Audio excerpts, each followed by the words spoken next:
আসসালামু আলাইকুম। আপনারা সবাই কেমন আছেন? ভালো আছেন? আমরাও ভালো আছি আলহামদুলিল্লাহ। আপনারা সবাই ভালো থাকেন, আল্লাহর ইচ্ছায় এটাই দোয়া করি। আজকের আমাদের রেসিপি এই দেখেন, মুরগির গোশত একদম টাটকা হপায় জব করছে, আমরা নিয়ে এসেছি। এই মুরগির গোশতটা সুন্দর করে কাটতে কুটতে বাটা মশলা দিয়ে সুন্দর করে রান্না করবো। আমাদের পাশে থাকবেন, সাথে থাকবেন, বেশি বেশি ভিডিওটা শেয়ার করবেন। আমাদের স্বপ্নের রান্নাঘর আপনারা সবাই দেখবেন, বেশি বেশি দেখবেন। আর ভালো লাগলে লাইক শেয়ার করবেন। প্রথম থেকে শেষ পর্যন্ত আমাদের ভিডিওটা দেখবেন। তো চলেন রান্নাঘরে যাই, কাটাকাটি করি। তো আমরা এই যে মুরগির গোশতটা এখন মাইকে বসামো। বিসমিল্লাহ। সুন্দর করে ধুয়ে দিয়ে গুছিয়ে গাছিয়ে লইছি।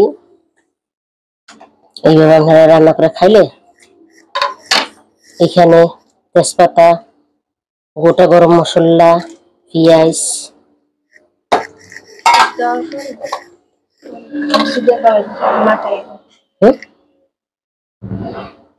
বাটা মরিচ, জিরা, মরিচ, কাঁচা মরিচ বাটা, লবণ,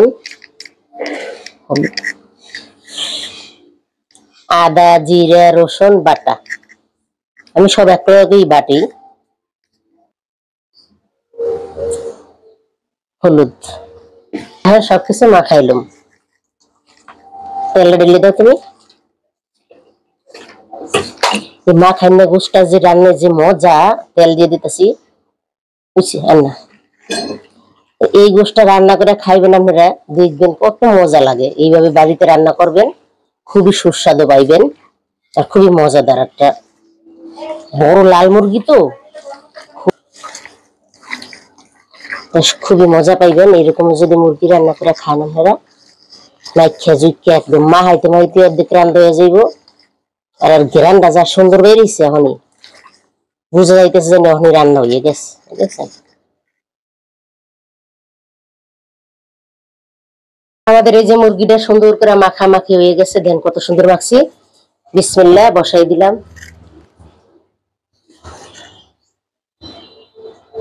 এই যে আমাদের মুরগি তরকারি, লাল মুরগি খুব সুন্দর করে ভুনা করবে। এই যে বড় বড় পিস, এই মুরগি ভুনা করলে খুবই মজা লাগে।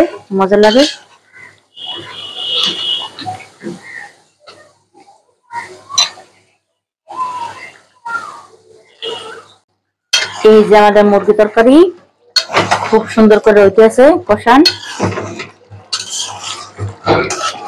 মুরগি দিয়ে এত তেল উঠছে, একবারে তেল উঠেই রাখছি, এখনো কত তেল দেওয়া যায়।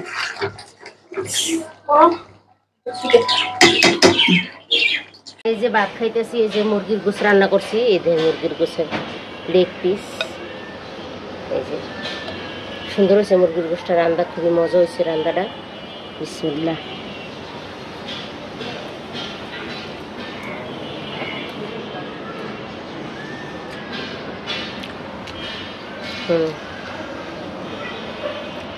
পাকটা আবার আমি খুব পছন্দ করি, গরম মুরগি তো। আর ঘরে এই যে ডিম রান্না করছিলাম, ভুনা করছিলাম ডিম।